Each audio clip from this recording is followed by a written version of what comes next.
All right. What's up, everybody? Welcome back for some more UFC DFS picks, DraftKings, FanDuel, line of advice, best bets, MMA strategy, everything you need. This time for UFC 290, we have Alexander Volkanovski, Yair Rodriguez, we have Brandon Moreno, we have Alexandre Pantoja, a stacked card. Bo Nickal up top is the biggest favorite in UFC history. It's an interesting slate, and we're going to break it all down for you. So, welcome. I'm Brian Jester, co founder here at Occupy Fantasy, joined, like I am always, by the owner of MMA DFS.com, Jake the Snake. Jake, what's up, man? How's it going? It's going good, man. Fun slate we got here. Glad to be here. Let's talk some UFC. Let's do it. So, for those of you that are new, welcome, first of all. We break down the main events, plural this time, from a betting and DFS perspective. We talk about the newcomers, and boy, do we have some newcomers on this card. And we play good fighter, bad fighter, good matchup, bad matchup for those fighters that have less than 4 UFC fights under their belt. Give some context to their stats. And then we'll close it out with a prize picks play, a fight that you have to target in DFS, and our stream parlay of the week. This is a live show. So if you have questions throughout the show, go ahead and throw your comment, question, prediction in the chat to the right of the YouTube screen. We will answer that as we go along. I already see Danny, Double J, JP, Londo in the chat. What's up, fellas? What's going on?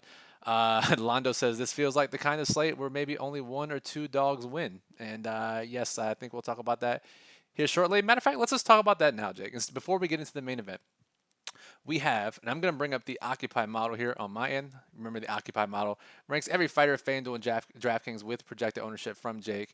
And if we sort by money line, there are some massive favorites. So we have Bo Nickel minus 33.35, biggest favorite of all time in UFC history. And again, these are being pulled from Sugar House, New Jersey. Some sharper sportsbooks have lower lines on Bo Nickel. Tatsuro Taira minus 1,000. Cameron Simon minus 560, Robert Whitaker minus 400, Volkanovski down to minus 385 now, Waregi minus 375, Jalen Turner minus 315, Petrino minus 265, Nico Price minus 235, Brandon Moreno minus 210. Jake, there are some slates where we don't even have a $9,500 fighter who is minus 250.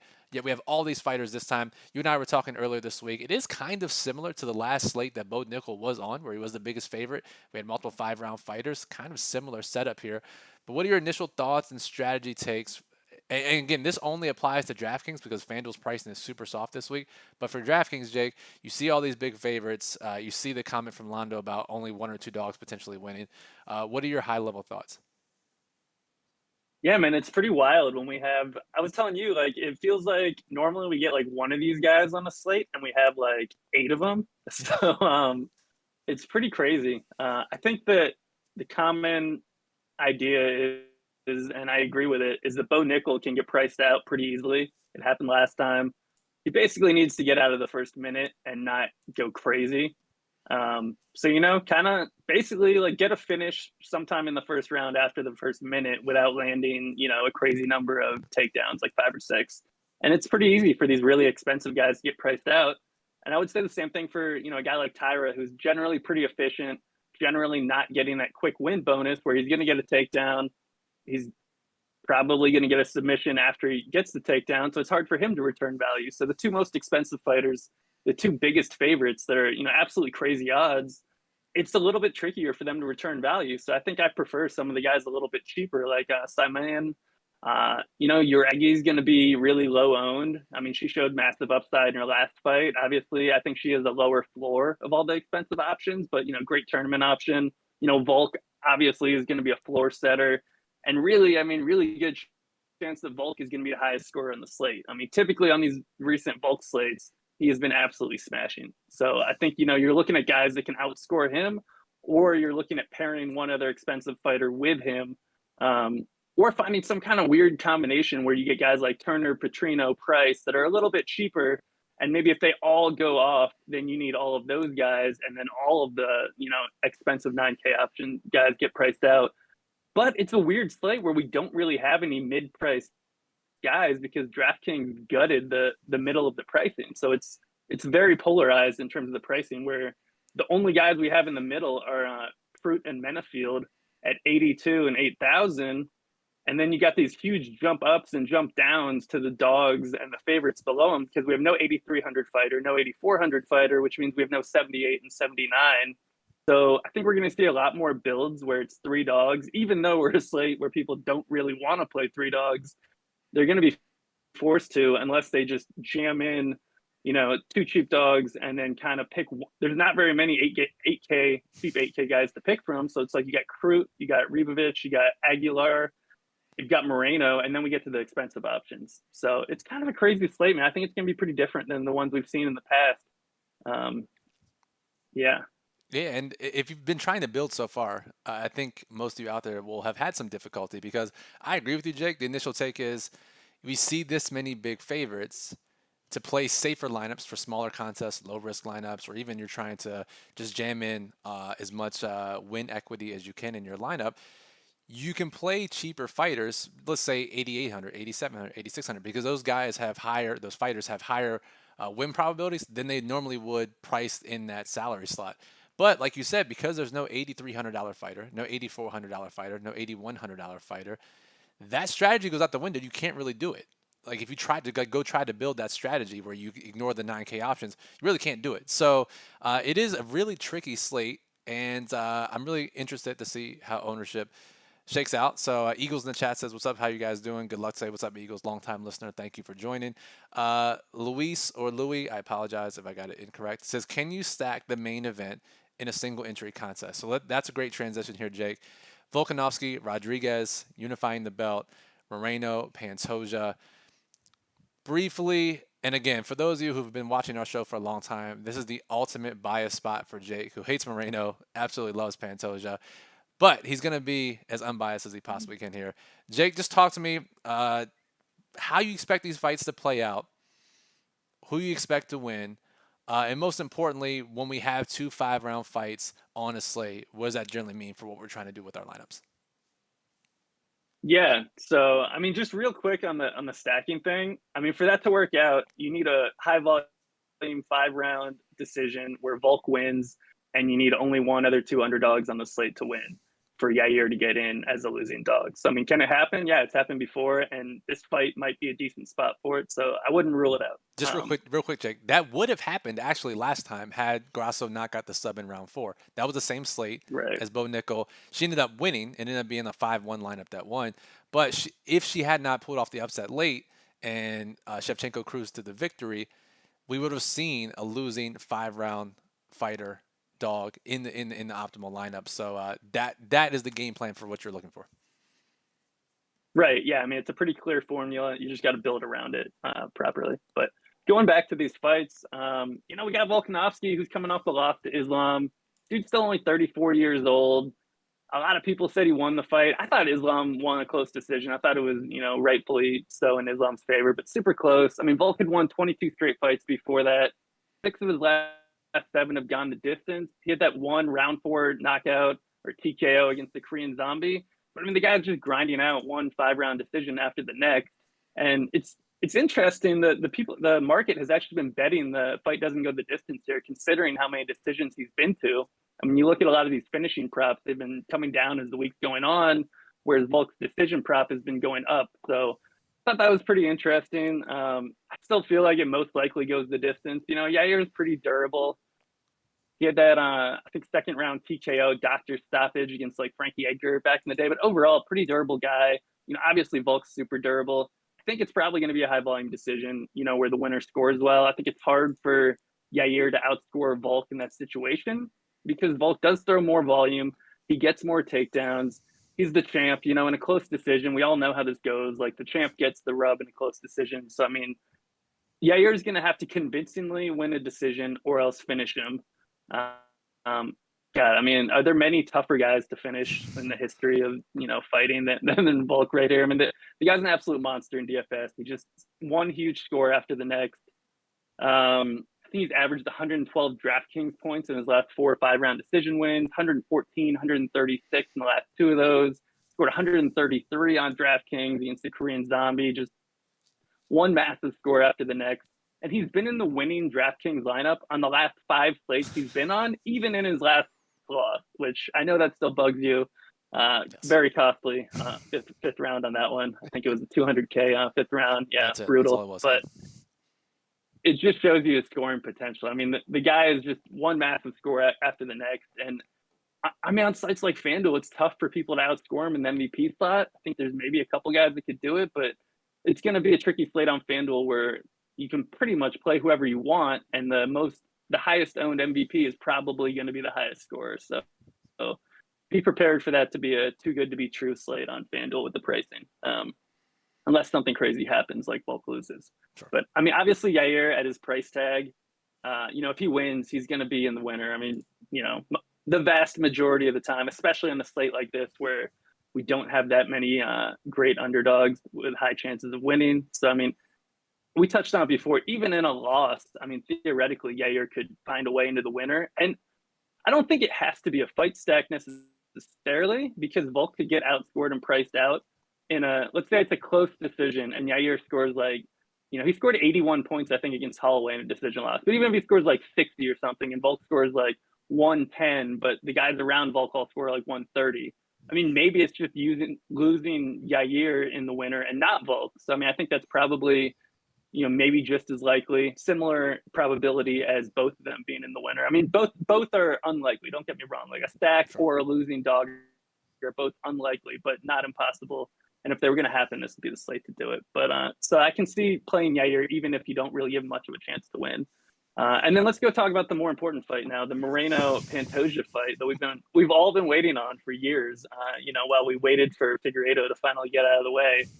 This is a great fight. They've done it twice. They did it in 2016 on The Ultimate Fighter. In fairness, Moreno was 22 years old at the time, I believe. Still a really young guy. Pantoja, I think he's 4 years older. So Pantoja was like 26, Moreno was 22. Close first round. Pantoja submits him in the second round. Only time Moreno's ever been finished in his career. Moreno looked pretty bad in the fight. You could tell, like, people that watch that fight, I think that's where the whole argument that Moreno has improved a ton, because of how bad he looked in that fight. And when they ran it back the next time, and Pantoja absolutely dominated him in a decision win. It was a 10-8 first round, a 30-26 decision win for Pantoja when they fought in the UFC in 2018. But still, Moreno was 24 years old. Pantoja was 28. Obviously, Moreno was still a young guy, still growing, still improving. He got cut after, I believe it was after that loss, that he got cut for one fight before coming back. So, I mean, the guy was obviously motivated. And I feel like everyone in the world right now is putting either all the weight or no weight on those two fights. And I feel like they need to be taken in context. Like, they happened a long time ago, but Pantoja showed that, his grappling game is just on the next level. I mean, the guy is such a good grappler. You saw what he did to Royval. Royval is a great grappler, and Pantoja, had no concerns over the knee bar in that fight, and then eventually just slickly took his back, choked him out. Same thing he did to Moreno. I mean, Pantoja is really good with these chokes. So I think that's a very live outcome, that Pantoja gets another submission here in the first couple rounds. If that doesn't happen, Moreno has shown better cardio. Pantoja has never been past the third round in his career. We don't know what he'll look like in the championship rounds. I think Moreno is a more technical striker. He fights a little bit longer, whereas Pantoja is more of a wild brawler, makes fights exciting. I mean, that's why I'm a fan of the guy, to be honest, is he comes to fight, man. He's coming in throwing punches. He's coming in trying to make fights dirty, getting clinch exchanges and take people's backs. And I mean, he's just an entertaining fighter to watch. I'd love to see, a Pantoja run where he's fighting all these top guys, because I think they're all going to be really fun fights. Whereas, they're good fights, but they're not the most entertaining fights in the world. I mean, I'm sure lots of people would disagree, but I mean, he's so technically sound that I think it inherently makes for slightly less exciting fights, but just because Moreno is so well-rounded and so good overall. So really good matchup. I think it's probably, it's a fight that could go either way, but I feel like it should be lined closer. And not just because Pantoja's beat him twice, but I think Pantoja will have the grappling advantage. And I think early on that, we'll see what Moreno does. I feel like Moreno's strategy, he'd be wise to try to outlast him in this fight. So we'll see how aggressive Moreno is early on, or if he's just trying to play defensive early on and let Pantoja slow down, because I want to say Pantoja's last 5 finishes have all come in like under 7 minutes. I mean, the guy's definitely the most dangerous early on in fights.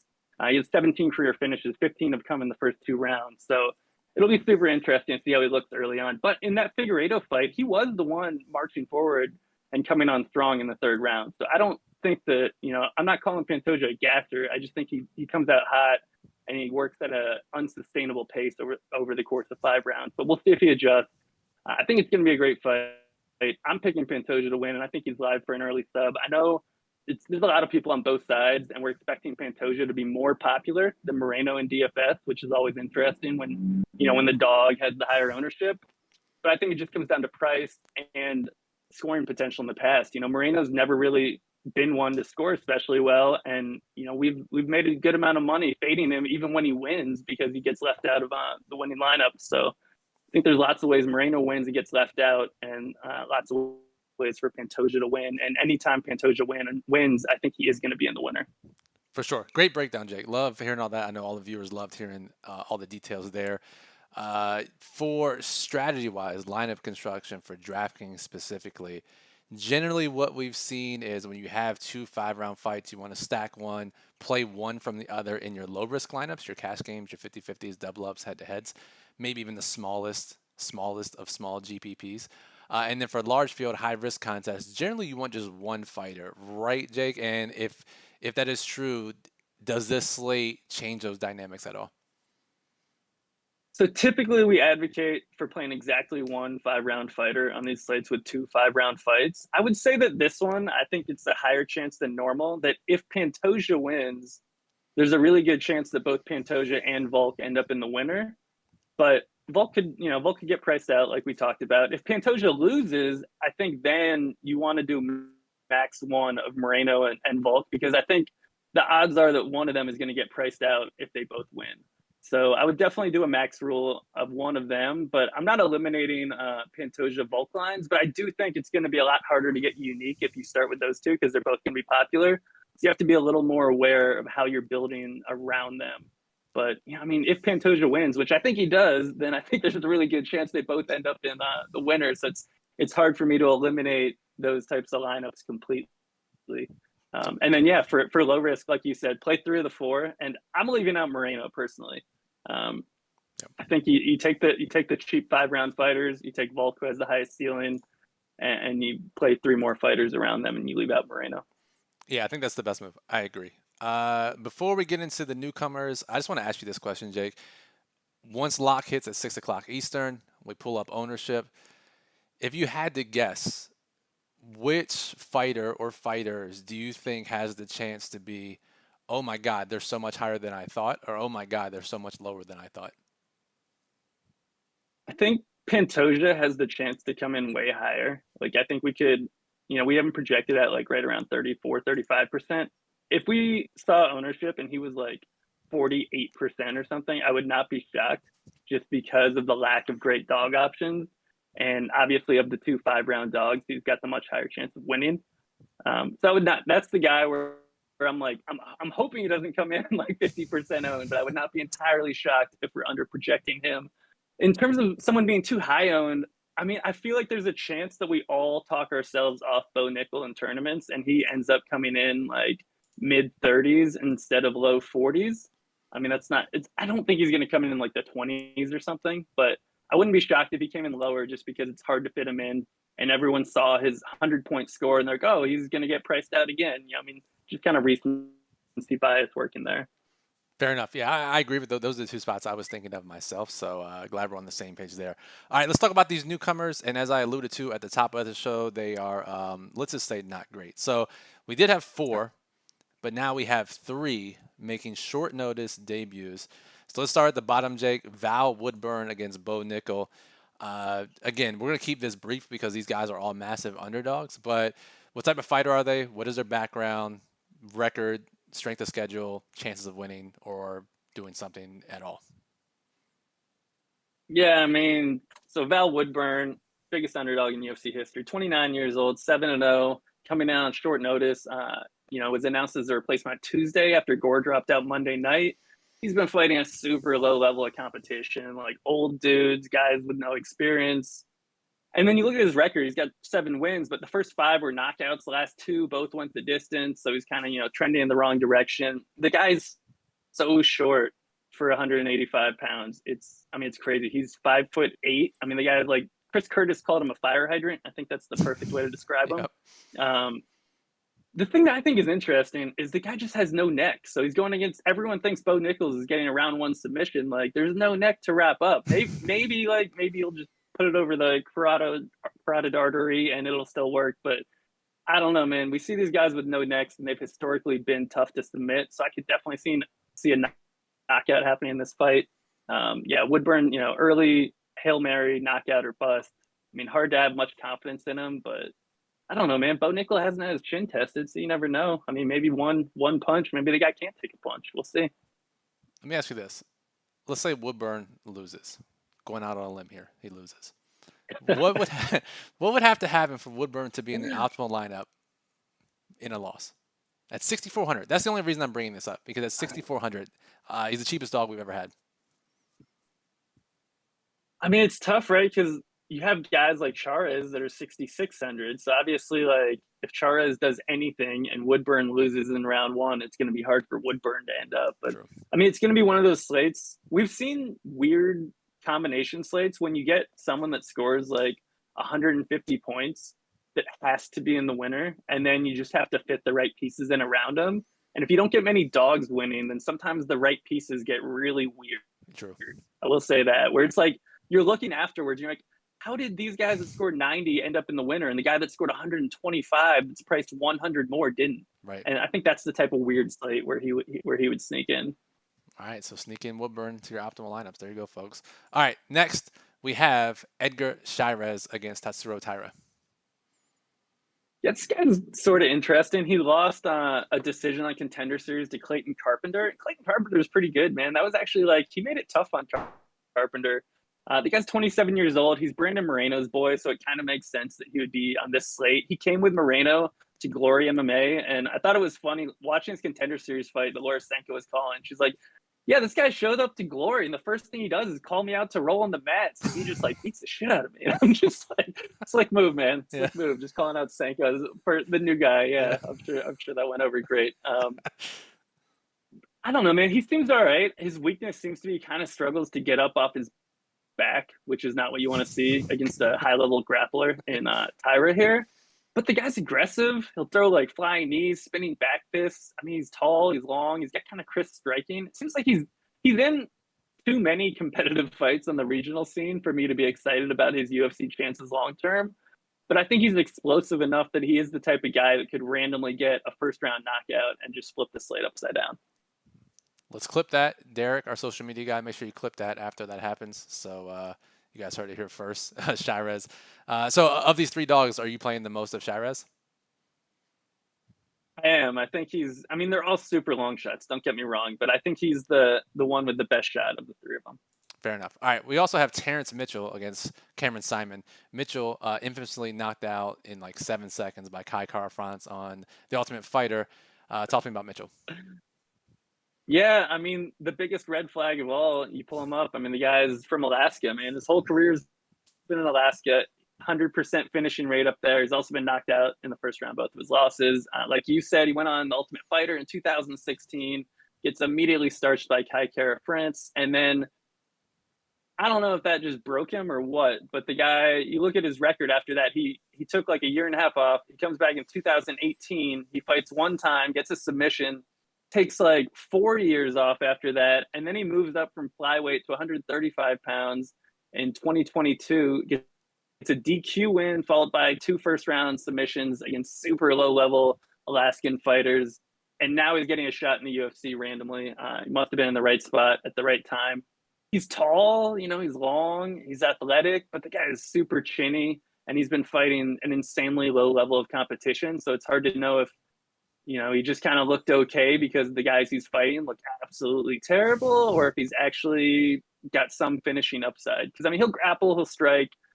Like I said, I mean, the guy looks pretty athletic and he's tall for the division. But, yeah, I mean, he definitely screams fraud, and the Alaska narrative is strong here. It is super strong. Would you say, and obviously this isn't some crazy idea, but the betting odds would agree with this, that Simon is the most vulnerable of the three big favorites in terms of losing? Yeah. I mean, maybe it's a hot take here. I actually think he's the least, despite what the odds say, man. Okay. I think because I think Bo Nickel could be chinny and we don't know, so that could be vulnerable. I think that Tyrez is probably the most dangerous of the newcomers, which makes some doubt for Tyra. I think Simon's pretty legit, man. I don't know. I mean, he's a young guy, so I get the argument, and he's the smallest of the three favorites. But man, he's looked really well rounded, other than throwing illegal knees, eye pokes, and low blows every like 2 minutes. Other than that, he's looked really good. That's how we win. We just run Mike Jackson back here. We get the Terrence Mitchell DQW, and that's how we win. All right. I like that, Jake. All right. So that's it, right? We have no other newcomers on the card, and it's already 2:26. So we'll wrap this up pretty quickly. If you guys have any questions, make sure you throw them in the chat. Let's play good fighter, bad fighter, good matchup, bad matchup, and we'll start with the first fight of the night. These are fighters that have less than 4 fights under their belt in the UFC. Give some context to their stats. Jake, we'll start with the first matchup of the night. Kamwela Kirk and Esteban Ribovic. Are either of these guys good or bad, and is this a good or bad matchup for either? So I think Ribovic is a one-dimensional offensive fighter. I think, he's got a bad takedown defense. The guy loves going for Kimuras, but really dangerous, man, offensively. He's got solid knockout power. He's one of these guys that, he came into the UFC with an undefeated record, but he's been fighting a bunch of low-level competition, loses a hard-fought decision in his debut, second fight here. I think he's good in DFS from a ceiling perspective. I think this guy can definitely score points. I think he can definitely land knockouts. And I think it's an interesting matchup because Kirk is moving up a weight class from 145 to 155. But we don't really know how Kamwela Kirk will look. I'm going to say it's a good matchup. And Kamwela Kirk pulled out of this fight 4 months ago with a fractured lower back. I don't know the recovery time on that, but it doesn't sound great. That's for sure. Is Kirk himself good or bad? Man, I thought this guy was decent after he beat Americani in his debut, but gassing has been his issue. And maybe that was because he was cutting so much weight to get down to 145, but he gassed on Contender Series against Billy Quarantillo, gets finished in the third round. He gassed against Damon Jackson in his last fight, gets submitted in the second round.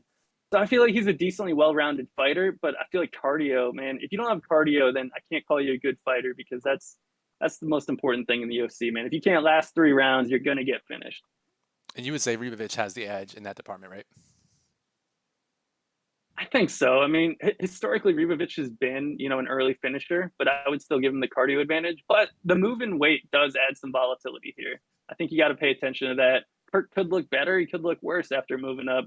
He looked good on the scales, man. I'll give Kirk that. And Ribovic looked bad on the scales. He barely made weight. He needed the shame box to hit it. Kirk looked great moving up. So excited to make weight, by the way. Yeah, he really was, man. The guy was screaming about it. He looked rough on the scale, but I mean, not like so bad that I'm legitimately concerned, but after the fact we could point to be like, oh yeah, he looked bad at weigh-ins, Kirk looked great. Of course Kirk won. And big line move for Kirk this week. On Monday he opened at 160. He's down to plus 125 now. Yeah, that is an interesting move for sure. That dude in the chat, we don't normally answer 2v2 questions, but we'll make a special exception here, Jake. If you had to pick, and we're assuming this is for tournaments because no one's asking for 2v2s in cash games, Lawler and Bo Nickel or Alonzo Menafield and Cameron Simon, if you had to pick, and he's going to blame you if it loses, which side would you pick for high-risk tournaments? Yeah, so 100% it will not go wrong. Definitely go with the Simon angle for sure. All right. Thank you, Jake, for that answer. All right, moving on. We have another fight with 2 guys less than 4 fights under the belt. Shannon Ross and Jesus Aguilar. Are they good? I'm just going to say they're both bad. I'll do your job for you here, Jake. But is this a good or bad matchup for either guy? Oh, man, taking away the layups from me. All right, fine. I'll just shoot the threes. You get the layups. Yeah, both guys are terrible, man. It's kind of a weird matchup. It's one of those matchups where, like, it doesn't really line up very well. Like, Aguilar has never knocked anyone out. Almost all of his fights have ended in submissions. 8 of his 10 fights have ended in submissions. 6 of those wins, 2 losses. Where Ross has been knocked down every 2 minutes in his last 10 minutes of fighting. So it's like, Aguilar, shortest arms on the UFC roster among males at 62 inches. I asked you the question, like, literally, are his arms long enough to reach Shannon Ross's chin? Because if they're not, then he can't capitalize on Ross's inability to stay on his feet. Aguilar is historically a guillotine or bust fighter. The guy goes for a guillotine every 30 seconds. He saw it in his debut against Tyra. He went for a guillotine and just held it for like 3 minutes, and then he was done and got subbed. It's a weird matchup, man. I think it's going to be a crazy fight. I think that both guys have upside in DFS because anytime Shannon Ross fights, both sides have upside in DFS. Because Shannon Ross is an action fighter himself. Like he's going to be pushing forward. He's going to be trying to make it a brawl. And God, man, the guy has absolutely no chin. So if Aguilar can capitalize on the lack of chin, he can score well. If he can lock up a guillotine, he can score pretty well. But I mean, guillotines are the way you score the worst in a finish historically because typically you don't get a knockdown, you don't get a takedown, you're just wrapping up the neck. You're not getting control time on your back holding it. So it's the way you score 90 points in a first round finish is by guillotine. So yeah, I mean upside, but that is a little bit concerning. If he locks up his favorite move, he could get the finish and still get left out of winning lineups. Yeah, that would be annoying, especially at low ownership. And I gotta say, Jake, this is the first matchup of all time. I mean, it shows an incredibly high level here between two fighters who have fought in the UFC before, and they have a combined one DraftKings point between them previously. Ross scored 0 in his debut. Aguilar scored 1 in his debut. Combined 1 DraftKings point in 2 fights. Very high level here. All right, we got some more questions. And again, we don't normally answer these types of questions, but we're feeling generous for the people. Who's your favorite captain option tonight on DraftKings, Jake? On DraftKings, where price is a factor, man, I really like Pantoja there, where you can save some money and where you really, I think generally it's hard to get those expensive guys in captain on DraftKings just because of the salary multiplier, unless they score like 150 and then you would need like Volk or whatever. But yeah, man, I think you either want to go cheap with Pantoja or you want to get a guy that's priced like 8,000, 8,500, somewhere in that range. Cool. That's good stuff. And Samuel, the sniper, says single entry FanDuel $1 contest. It's a 2v2. And I will answer at a high level, Jake. You tell me if I'm wrong or this specific example doesn't qualify. But pricing is so soft on FanDuel that I don't really think you need to dip down that far. But the question is Gomes and Tyra or Simon and Minifield? Yeah, again, I think it's Simon and Menafield. And yeah, like you said, man, the pricing is so soft. You can literally play 6 favorites on FanDuel this week, and there's more than one way to do it. I don't know what they were doing when they made pricing. No idea, dude. Night and day between FanDuel and DraftKings. All right, we got to get going here. Let's keep it moving. We already talked about Cameron Simon really quickly. He only has 2 fights. Is he good or bad? Is this a good or bad matchup against Mitchell? Yeah, I think he's a good fighter, and this is an absolute dream matchup. Okay, I'd love to hear that. What about Vitor Petrino in his second UFC fight? He's up against Marcin Prachnio. Man, so going into his last fight, I was like, Petrino needs a knockout in the first 2 rounds or else he's going to gas. And he started to gas in round 2, and the guy found the second wind in round 3 and came out with a crazy wrestling performance. I thought it was a pretty impressive debut in terms of both showing his wrestling and showing that he could go 3 rounds. So, I mean, I think the guy's dangerous. I think he is a good fighter. And you know me, I'm always betting on Prachnio to get knocked out, even though it's been a while since we've seen it. So good fighter, good matchup. All right, fair enough. And yeah, we do love to see the wrestling upside if we're looking for lower-ish owned guys in the top half of the salary range to outscore some of those other popular options. All right, moving on. We do have another matchup between 2 fighters who only have 2 fights in the UFC apiece. Yorwegwi, whose name I keep mispronouncing, will go Jasmine, and Denise Gomes. Are they good or bad? Is this a good or bad matchup for either? Man, this is going to be a banger of a fight, man. I think that Yasmin or Jasmine, I'm not even sure which one it is. Uregi. I'm going to go Yasmin Uregi, but I'm sure I'm saying both those wrong. I think she's really good, man. I think she's a potential future contender. She's only 24 years old. She's going to keep getting better. She's a really good striker, and she'll mix in wrestling. I think Gomes is the brawler, man. That's what you want if you're someone like Yasmin here. So I think it's a really good matchup. I'm not saying it's a really easy matchup. Gomes is tough. But in terms of DFS production, I think it's a really good matchup, and I think Yasmin's a really good fighter. On the other side, I think it's a really tough matchup for Gomes here. But it should be a brawl, but I'm going to say it's a bad matchup, and she's decent. I think she's good when it comes to DFS. She showed in her last fight. Yeah. I agree. And Gomes will be probably pretty popular, you think, Jake, in lower risk contests, right? For those who aren't playing 3 dogs or are playing 3 dogs or not playing all the 5-round underdogs. I think Gomes will be a popular salary saver, right? I think so too, because she's priced right above all the short notice replacements. So people that want the cheap options, it's like, do you play Yair or do you go Gomes? If you're playing Volk, 90 99% of people aren't going to play both. So yeah, I mean, it kind of forces you to either at that point, I guess you can play Drakus, who's going to be super popular. But yeah, I agree with you. I think Gomes will be more popular in certain contests. Fair enough. All right, moving on. Tyra actually has 3 fights. He's really good. That's a great matchup. Easy, right? Yeah, man. I think it is. I think it's a good matchup. Like I said, man, if any of these random short notice dogs are going to land a knockout, I could see Edgar just like landing a flying knee as Tyler came coming in. But nah, it is. He's a good fighter, and it is a good matchup. Okay. Even the one thing, let me say one thing about him. Sure. The guy cut weight 2 weeks ago. He made weight, and then that fight got canceled. This fight's at 130 pounds instead of 125.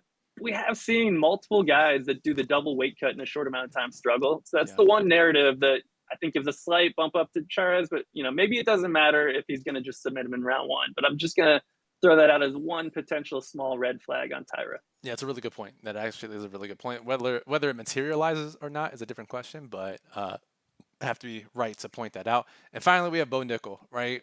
We know the big favorite. We talked about his opponent. Jake, I will just say, to be the biggest favorite in UFC history, there is an unknown chin and there is unknown cardio. There's theoretical chin, there's theoretical cardio, there's theoretical upside, there's actual upside. Truly, we don't know a lot of things about Bo Nickal, right? Despite all the accolades, right? We assume he's really great. We assume this is a great matchup. But truth be told, we don't know a whole lot about Bo Nickal. I'm just gonna say I think he's overrated. I wasn't impressed by his UFC debut. I was not impressed, man. His UFC debut, he comes in, he knees Pickett in the balls to get the takedown, and then he takes like 3 minutes, kind of being awkward on the mat before he finally gets Pickett to tap. I don't know, man. I was underwhelmed by that. I didn't think he'd beaten anyone worth anything before that.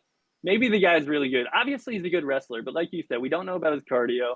We don't know about his chin. And he turned pro like 13 months ago. Like, I don't know, man. You got to show me things before I'm going to say you're good. I'm not just going to believe it. So show me your cardio. Show me your striking. Show me you can take a punch. But until you do, then I'm gonna be skeptical. So yeah, I think the line's too wide. Clip that again, Derek. Derek, if you're watching, make sure you clip that as well. So, all right, guys, it is running past our time here. Any final questions? Let's get them in. In the meantime, we will close out the show with our PrizePicks play, fight you have to target, and our stream parlay of the week. You see the promo code on screen. Use promo code OCCUPY at PrizePicks. Download the app or go to the desktop site. Get a 100% deposit match bonus up to $100. Parlay all kinds of props, all different sports. Jake, lots of great lines, as always, this week. Which one stands out to you the most over on PrizePicks? Man, so I think it's the Volkanovski over 124.5 points, which sounds crazy because that's like a million points, but he's hitting it every time. I mean, other than his last decision, like he's just scoring like 150 and stuff on FanDuel. And then you add on Yair doesn't go for like a ton of takedowns. It hasn't landed many at all, but the potential to get a couple takedowns defended in there too. Man, I think the Volk covers, man. I think he's got like 140-ish point potential here. It feels gross doing an over on the highest point total on the card, but man, I really think he gets it. Such a fish. All right. Before we get into the fight you have to target, and before we get into our stream parlay and close out the show, we will ask you to make sure you give this video a thumbs up. That helps us in the algorithms, right? That's great for us. We appreciate it. But also lets us know that you like this content and we should do this every single week, whether it's a live show or pre-recorded. The thumbs up is our barometer of how much you guys actually like this content. And if you're not already, make sure you are subscribed here on our YouTube channel. Click subscribe. It's free to do. You'll get notified whenever we go live, upload any YouTube videos. We talk about this every week. Less than half of our viewers aren't subscribed. So just rectify that. Get subscribed. You'll get notified if you like the content. If you don't like the content, I mean, I don't know why you're still watching, but if you don't like it, then you can do whatever you want, right? But if you like it, do us a favor, subscribe. It'll do you a favor as well. Cold Catch says, will Yair Rodriguez be a popular dog? And then we also have a question about Drakus Duplessis. I imagine both those guys will be relatively popular. I could see either one flipping into that 30% plus bucket. But Jake, neither one will go overlooked. Both will be relatively popular as far as dogs go. Yeah, I mean, Drakus, we have him projected at easily the most popular 3-round dog on the slate. Well, I guess slightly above Menafield. Those two are the most popular. And then, yeah, Yair is going to be popular. I would say Yair, we haven't projected like mid 20s. I can see him getting higher. Yes. I think there's a lot of people that are backing him and a lot of people that might consider, how well he can score in a loss or even potentially stacking. Yeah, agree. And that's to Double J's point in the chat is the slate where the loser of a fight ends up in the optimal lineup. I think some people are realizing that could be possibly be the case with Yair, which could bump up his ownership, as Jake just said. All right, fight that you have to target in DFS, Jake. No layups. Give us the off the board play. Whoever wins is likely to score extremely well. What's the chalk answer here? Like outside of the 5-round fights, like what's the most popular answer, and then which one are you pivoting to? Man, it's kind of tricky because we have so many big favorites that normally these fights to target, they're generally closer fights, so you're not going to give out Bo Nickal and Woodburn as a fight to target. Guarantee the winner scores So 100.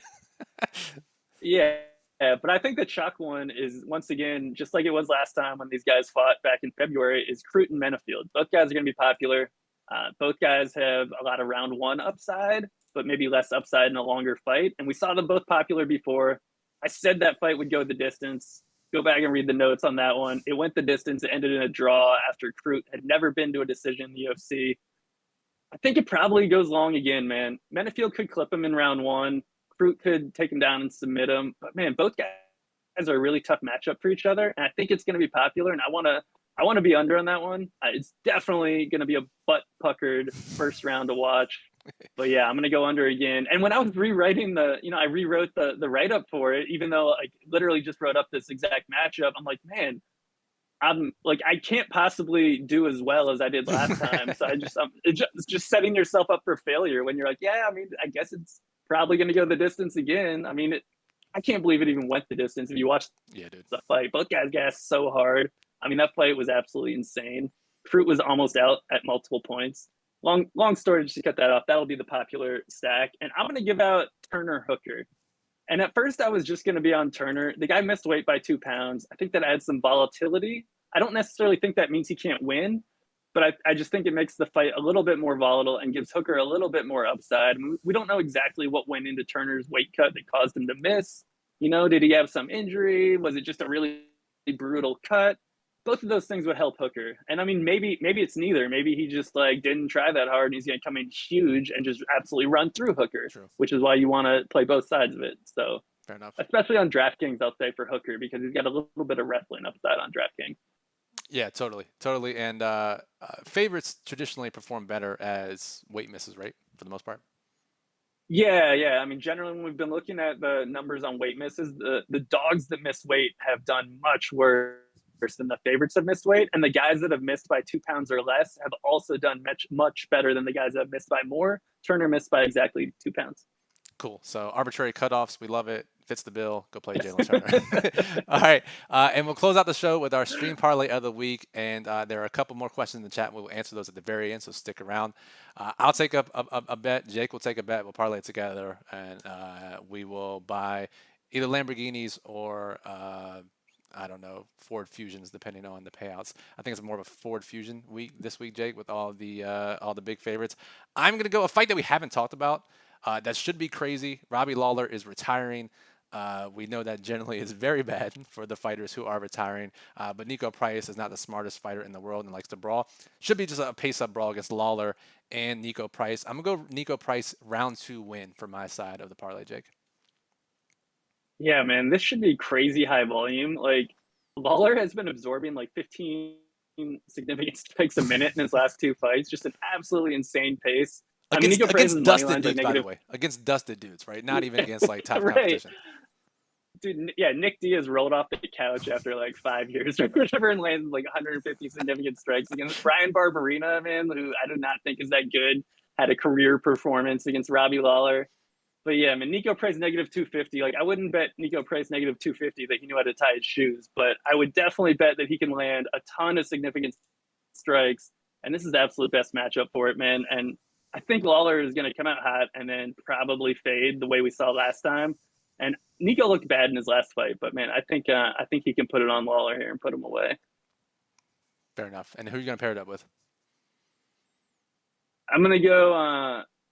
Man, I like this line when it was worse, and it has just come down as the week's gone on, and I don't get it at all because I'm going to bet Volk round 4, round 5, or decision at -110, which the guy hasn't finished anybody before the 4th round since like 2018, and all of his fights have been going the distance. I mean, not to only use stats, but I think Yair is a tough guy to put away. I really like that line. I don't get why everyone is betting on these knockout props, which I could see maybe a late finish, but I mean, we get covered here in the 4th or 5th round knockout. So if we pair those together, it's going to be plus 998 on the price round 2 win and Volk round 4, round 5, or decision. And that's a FanDuel line.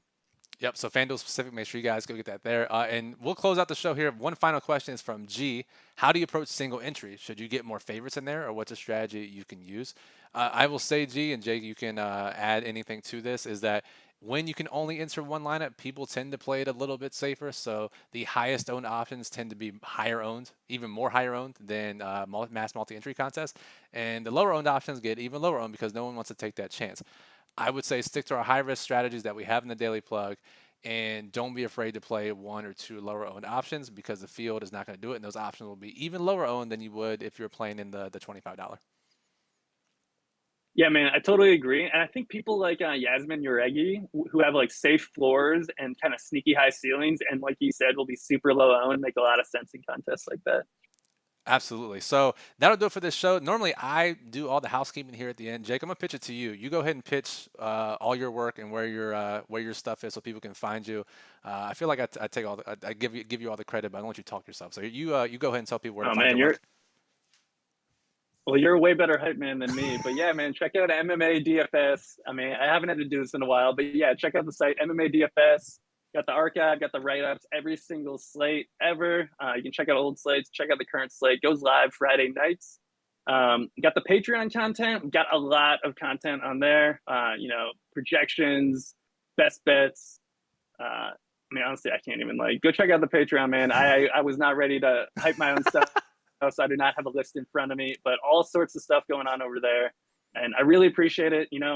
This is all I do, man. I work 100 hours a week on UFC. It's literally just grinding it every single week for the last 3 years. So I definitely rely on the Patreon support. I appreciate every subscriber. Come check me out, try it for a month. If you don't like it, you can leave. It's cheap. It's $10 to $15 a month. And also get on Occupy Fantasy, man. We've got unique content on both sites. So it's not just the same content on each. Obviously, Brian has all the sports covered. I'm just doing UFC. Yeah, good stuff, Jake. And again, we're all about support here. If you guys want to support Jake, go check out his work. And check out both sites, OccupyFantasy.com. We have the Daily Plug, which is the slate roadmap. We have the Occupy model, ranks every fighter, FanDuel and DraftKings with projected ownership. And we have the lineup builder, allows you to build up to 300 lineups for FanDuel and DraftKings. And again, there are some overlap and there are some differences between the two sites. You go check them out, show your support if you want to support. You don't have to, right? You just keep watching the free videos here. Nothing wrong with that. But if you want to show your support for Jake's hard work and our hard work, we certainly appreciate it. A lot of people in the chat saying Patreon content is great. This is a great show. Well, thank you guys. So Jake, follow him on Twitter at DFS_MMA. Follow me at BrianJesterFF. If you love talking with us, make sure you join our Discord server, OccupyFantasy.com/Discord. The link is in the description below. We would love to have you. We're sweating the fights out. We're talking about ownership. We're talking about uniques, all that good stuff. And we'll be there tonight starting at 5 o'clock. And if you have any further questions before then, we're also in there. So for Jake, I'm Brian. Thank you for listening, and good luck at UFC 290.